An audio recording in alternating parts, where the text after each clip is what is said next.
banyak sekali sukses itu sungguhnya banyak hal yang seolah dia kebetulan.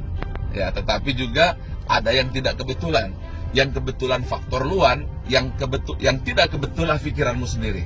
Coba, ya, saya tanya kepada Anda, apa saja dalam hidupmu yang membuat kamu berhasil dan semua tidak kamu rencanakan, tiba-tiba dia datang sendiri kepadamu, ada nggak? Oke, sekarang saya sharing diri saya sendiri ya. Saya dulu seorang pedagang celana jeans dan sebelumnya dosen.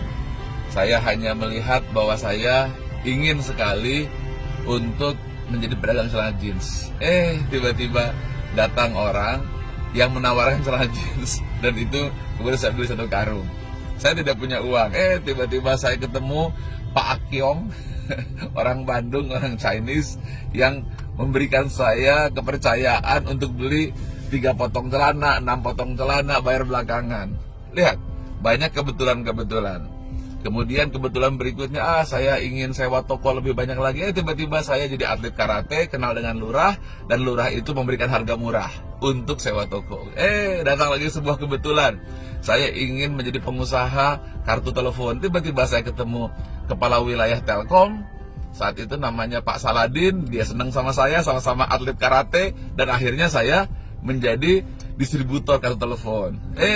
Tiba-tiba saya kenalan lagi, Pak Saladin mengenalkan kepada Pak Garuda Sugardo yang saat itu akan membuka Telkomsel di Wali dan saya ditunjuk distributornya. Kebetulan lagi saya akhirnya menjadi pengusaha di bidang handphone. Lalu tiba-tiba datang lagi seorang teman, dokter, dan dokter tersebut mengajak saya bisnis asuransi kesehatan. Saya punya asuransi kesehatan. Di tengah perjalanan, saya jatuh. Ketika jatuh, apa yang saya pikirkan? Rasanya saya nulis buku. Setelah nulis buku, rupanya kebetulan lagi bukunya jadi bestseller 2,5 juta kopi. Tiba-tiba saya diundang di TV. Setelah diundang di TV, tiba-tiba saya terkenal. Lalu saya jadi motivator. Di tengah jalan tiba-tiba, saya ingin bikin kampus. Di tengah kampus tiba-tiba, ada yang nawarin tanah, jadilah Menara Hotel 5. Apa kesimpulannya?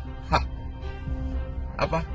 Coba kamu syukuri saja dulu. Terlalu banyak hal yang nampak kebetulan. Itu bukan kebetulan, tapi itu keberkahan. Keberkahan karunia Allah yang kamu lakukan hanya 1%, 99% datang dari Allah sendiri yang kamu namakan kebetulan. Paham? Nah, 1% di kepala kamu adalah bukan kebetulan. Apakah itu?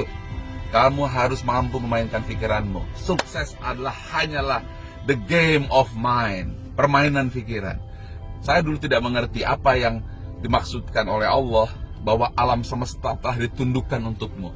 Rupanya teknik menundukkannya adalah mempergunakan pikiran positif, pikiran yang ikhlas, pikiran yang jelas akan tujuannya, maka dunia datang kepada kita.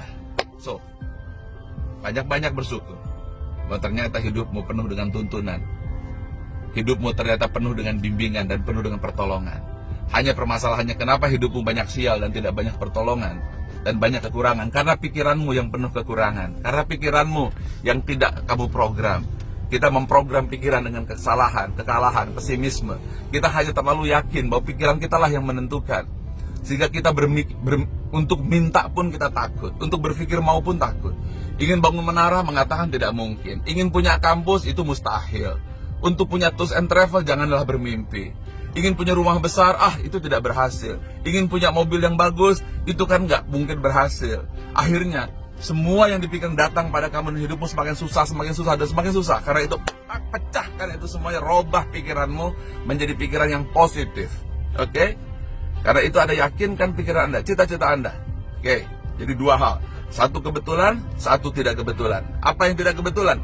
Yang tidak kebetulanlah kamu yang mengendalikan pikiranmu.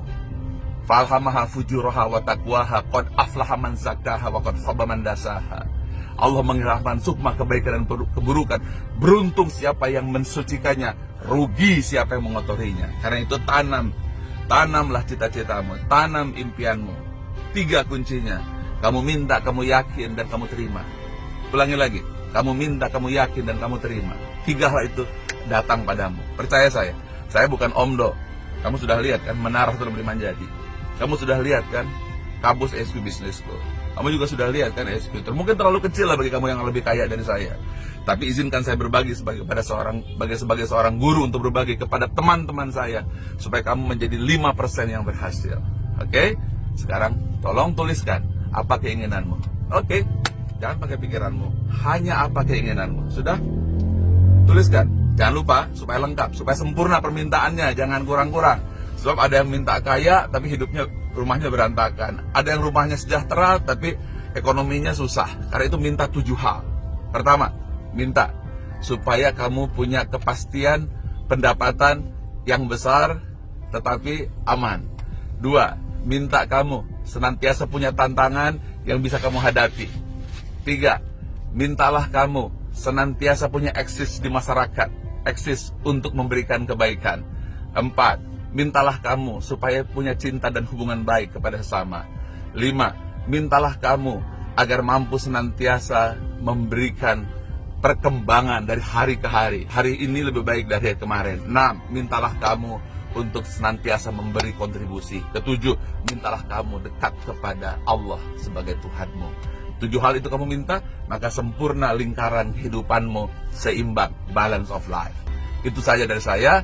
Oke, ini pertemuan yang penting. Jangan sampai adikmu tidak tahu ini. Jangan sampai kakakmu tidak tahu ini. Jangan sampai sahabatmu tidak tahu ini. Jangan sampai orang tuamu tidak tahu, anak-anakmu tidak tahu, guru-gurumu harus tahu. Tolong Anda tag teman-teman Anda. Pastikan itu, saya sampaikan dengan lillahi ta'ala, supaya lahir bangsa yang besar, lahir bangsa yang jaya, dan keluargamu sejahtera, memberikan manfaat untuk sesama. Cukup bagi saya melihat kamu sukses dan berhasil. Itu adalah bekal untuk saya nanti apabila saya kembali kepada Allah. Terima kasih, salam sayang saya untukmu, salam cinta saya untukmu. Saya ingin kamu sukses. Saya tidak tahu apakah saya akan melihat kamu sukses, tapi saya yakin percaya kalau kamu lakukan, kamu akan sukses. Apabila nanti kamu sukses, saya hanya minta bayaran. Doakan saya Al-Fatihah suatu saat. Demikian, terima kasih. Maafkan saya lahir batin.